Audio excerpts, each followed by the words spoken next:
Bună ziua, domnilor consilieri, mulțumesc că ați venit astăzi la ședința convocată, la ședința extraordinară. Aș vrea să încep prin a ura un călduros la mulți ani tuturor celor care astăzi sunteți aici în această sală și nu numai.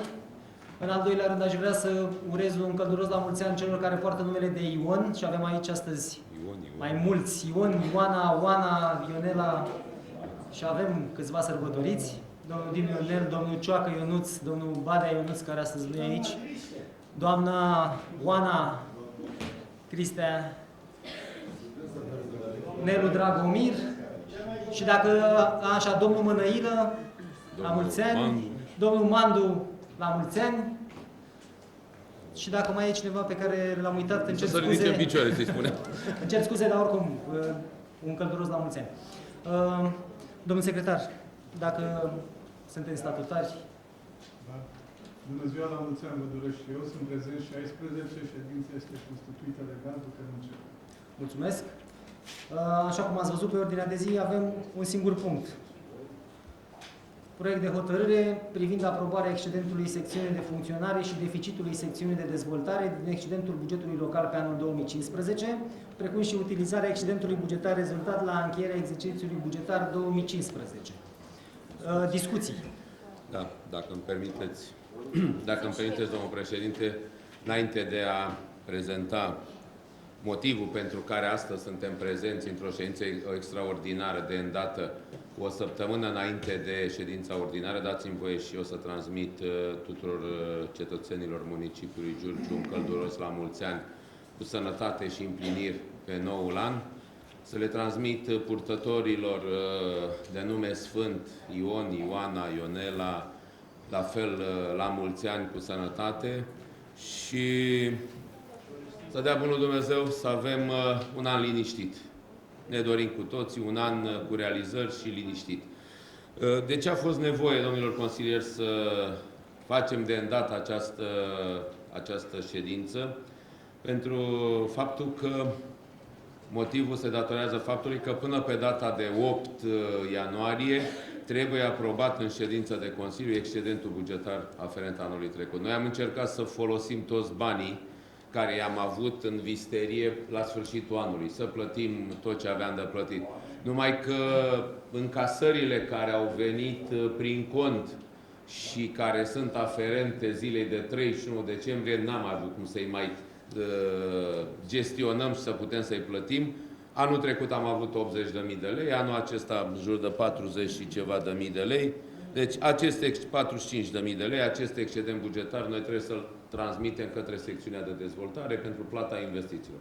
Este o obligație care trebuia îndeplinită până pe data de 8 ale lunii ianuarie al fiecărui an. Drept urmare, îmi cer scuze dacă am stricat programul sau ziua cuiva. Celor care sunt ioni, la fel îmi cer scuze că i-am chemat aici să dea un șpriț. Asta este, drept urmare, acesta este motivul pentru care astăzi, nu pentru șpriț, ci pentru a aproba excedentul bugetar. Mulțumesc, domnul Dinu. Poftiți? Și eu trebuie să mulțumesc pentru urări și felicitări. Să urez și eu la mulți ani tuturor colegilor noștri, atât de început de an, cât și de ziua creștinească Sfântului Ioan Botezător.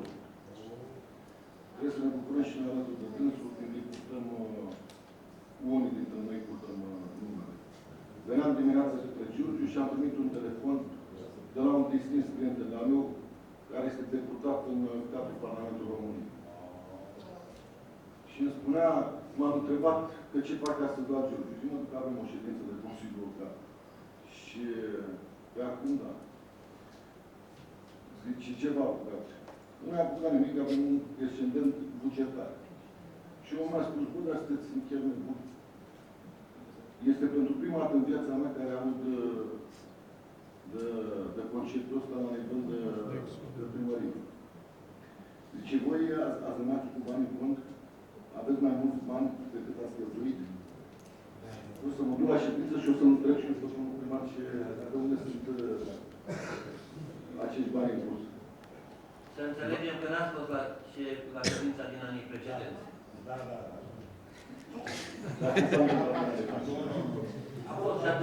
excelent. Nu, eu vorbeam de anul ăsta. Ați legat de... Nu, Ca experiență trebuia să ziceți... Eu nu vreau să fie început de an să vă contrazic nici pe dumneavoastră, nici pe domnul Scoială, că văd că domnul Scoială a luat calitatea de suflor de la Teatrul Național, sau de la Funani. Nu, eu am spus ce mi-a transmis domnul deputat, că n-a auzit însul.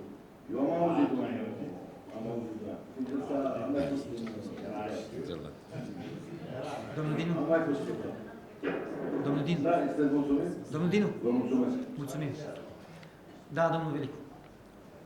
Mulțumesc, domnul președinte. Spun și eu acum mulți ani celor care poartă numele Sfântului Ioan Botezătorul.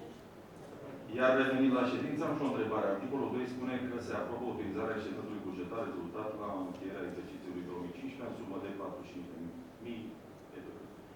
Avem acolo o adresă și niște capitole bugetare. Vreau și eu să știu care sunt exact acele capitole bugetare, pentru că sunt niște cifre și atât. Ce reprezintă? Da, dați răspunsul, domnule. Vă referiți la adresa Direcției de Dezvoltare, da? Da, este o adresă care spune unde se duce suma. Sau, de fapt, ne supune atenției nu? Capitolele respective infrastructură, deci 84 este vorba de capitolul transporturi, străzi, transporturi.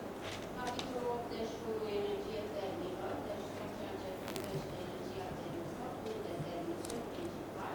Iar capitolul 74, protecția mediului, inclusiv canalizări. Adică se duc sumele așa la general? Sau sunt împărțite deja? Pentru că avem o sumă totală de 45.000 și niște capitole care sunt 3 la 1. Deci, haideți să vă dau un răspuns clar ca să știți exact unde se duc cei 45. Pe secțiunea dezvoltare, deci pe facturi care au mai rămas de plată, vis-a-vis de dezvoltare. Că înseamnă, putem să-i plătim pe toți 45 la o singură factură sau putem să-i ducem pe fiecare care sunt. Dar doar pentru lucrările de investiții care au fost. Eu asta am întrebat. Da, și eu v-am spus doar pentru lucrările de investiții care s-au făcut în municipiul Giurgiu și doar pentru investiții avem. Nu avem voie să-i folosim pentru cheltuieli de funcționare. Deci doar pentru investiții. Eu am întrebat dacă există deja defalcată fiecare sumă pentru fiecare plată care se face. Nu. Adică e în funcție de priorități și care sunt prioritățile? Vă voi comunica la următoarea ședință de Consiliul Local După ce Ordinar. se cheltuiește suma sau? Păi, automat, că e dreptul municipalității, dreptul executiv. Nu e dreptul executiv. Domnul consilier, este dreptul executiv. Hai vorbiți atunci, că tot vorbiți. Este dreptul legislativului a Consiliului Local să întrebe unde se duc sumele care sunt supuse atenției și aprobării tot Consiliului Local. Dreptul urmare de noastră nu faceți altceva decât să puneți în aplicare hotărârile date de Consiliul Local. Deci vreau exact să știu unde se duc aceste sume. Cred că nu e o întrebare. Vi le spun, domnul consilier, o să vi le spun la următoarea ședință. În loc să ne bucurăm când au rămas Hai, lăsați. Domnul Dinu, vă rog eu frumos, nu v-am întrebat. Dumneavoastră, de ce mă întrebați? Domnul Dinu, Domnul Velicu. Eu am Mai domnul Dinu, vă rog frumos. Am o rugăminte la dumneavoastră. E vremenită funcția asta de președinte. De acord cu dumneavoastră. Tocmai de aia trebuie să ne respectăm din părți. E ultimul an legislativ al nostru. Hai să fim mai buni.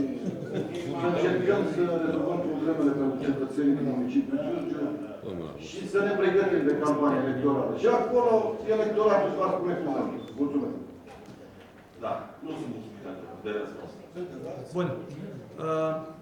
Supun la vot proiectul de hotărâre. Cine este pentru? Împotrivă? Se abține? Împotrivă, domnul Velicu?